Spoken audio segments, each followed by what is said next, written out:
June 16th, 2025. American Juxtapositions. What does it mean to have a thriving nation?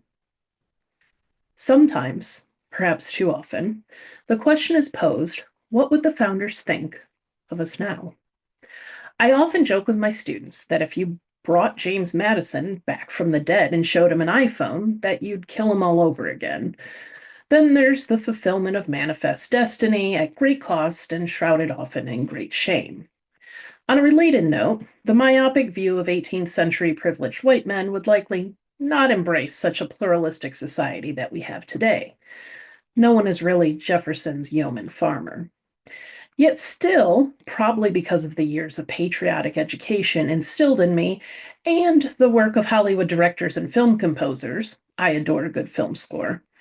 I do believe there would be some genuine pride in the good things that have occurred too. Forget monuments, holidays, and schools named after them.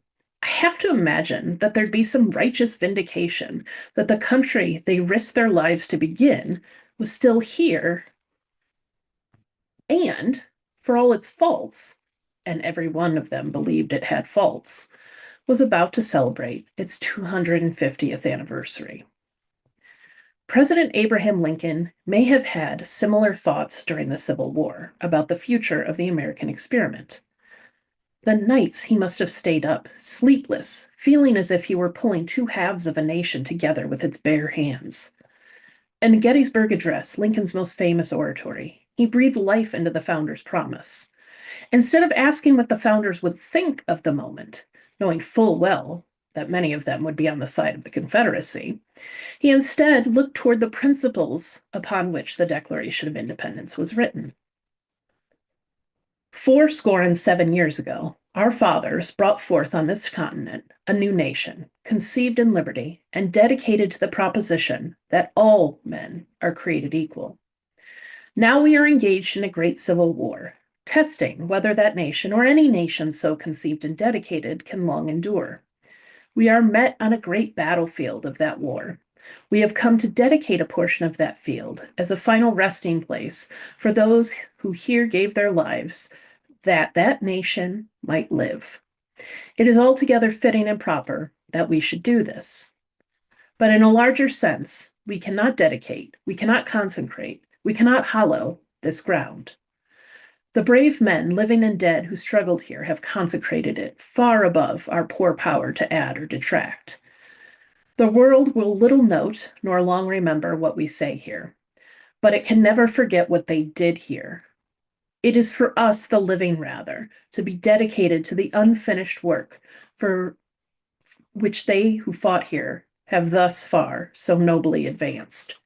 It is rather for us to be here dedicated to the great task remaining before us, that from these honored dead we take increased devotion to that cause for which they gave the last full measure of devotion.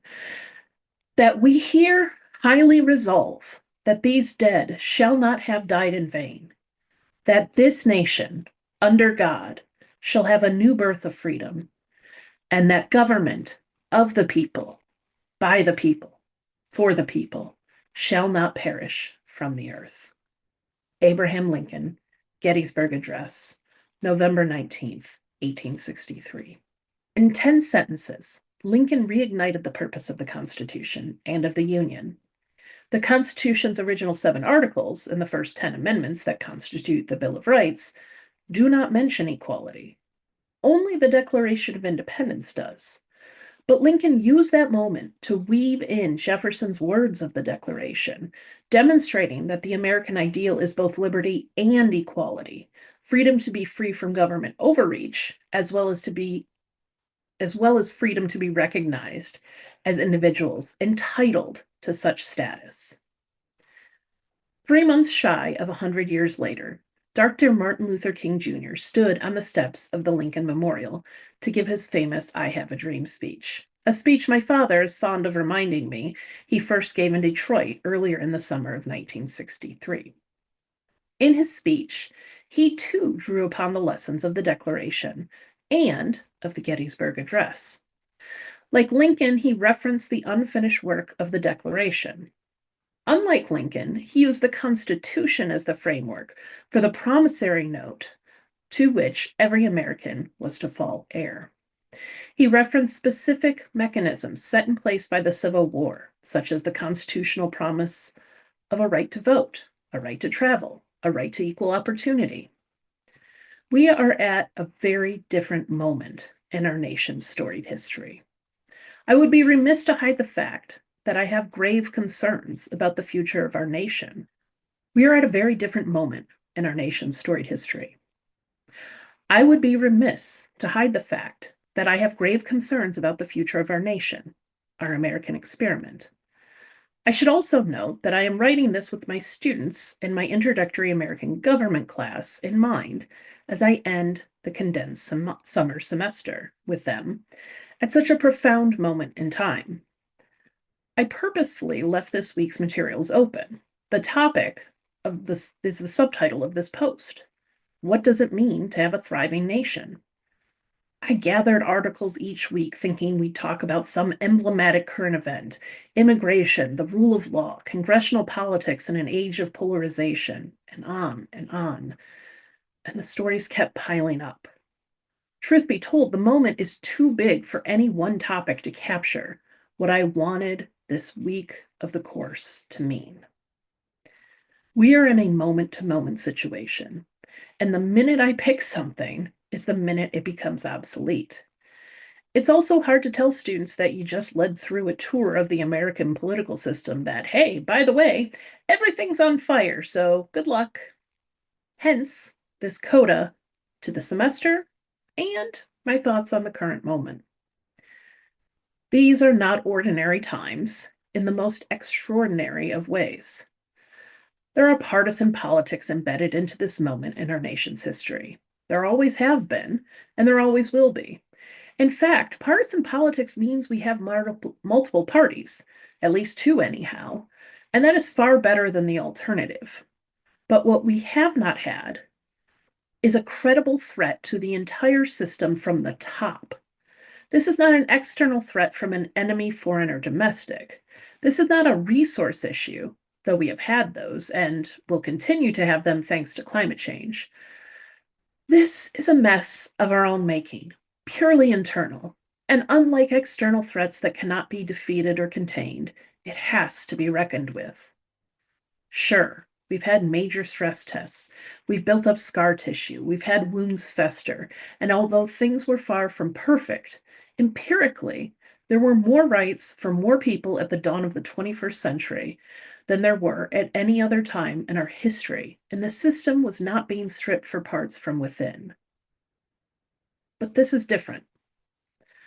When Jefferson wrote the Declaration of Independence, he was writing about the ideals of a nation based upon precedents such as the charters of various colonies and the rights embedded in the Magna Carta. When Lincoln consecrated the grounds of Gettysburg, he brought Jefferson's words to light as an unfulfilled prophecy that was upon the nation to fulfill.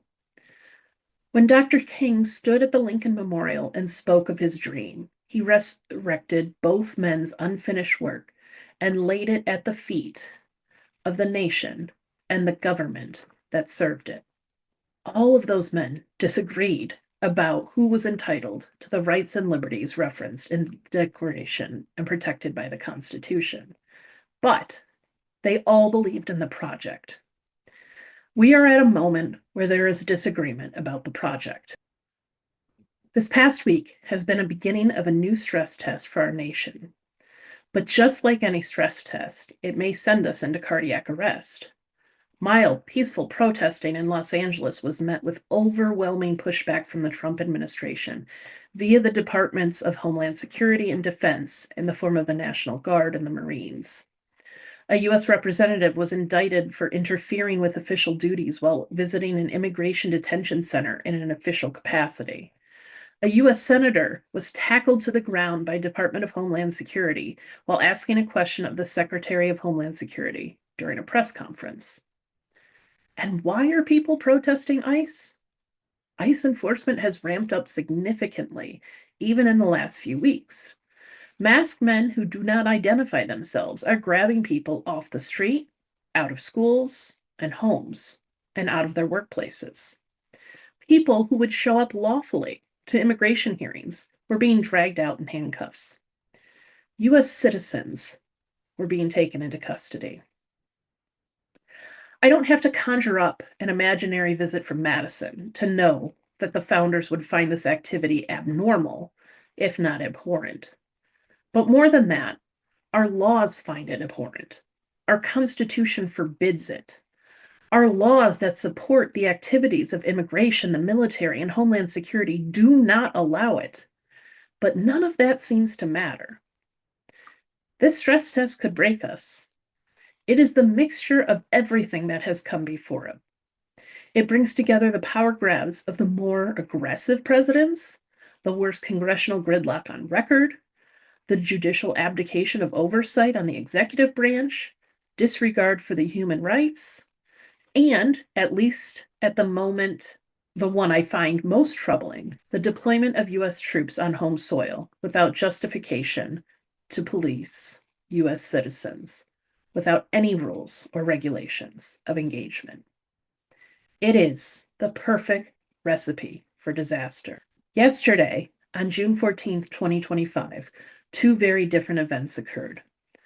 The first was a military parade in Washington, D.C. We typically do not have such military parades in the United States. Such shows of force are much more common in monarchies, such as Trooping the Color in the UK, which perhaps not so ironically was this weekend as well, or authoritarian regimes such as North Korea. It also fell on the current president's birthday. Also yesterday, June 14th, 2025, 4 to 6 million and counting people across the United States took to the streets in No King's Day protests. Big cities turned out huge crowds of up to 500,000 people. But what I always look for are the small, unexpected places. For example, Livonia, Michigan, a suburb of Detroit with a population of 92,185, a city in which there has been a history of racial tension, had a protest a mile long of over 2,000 people.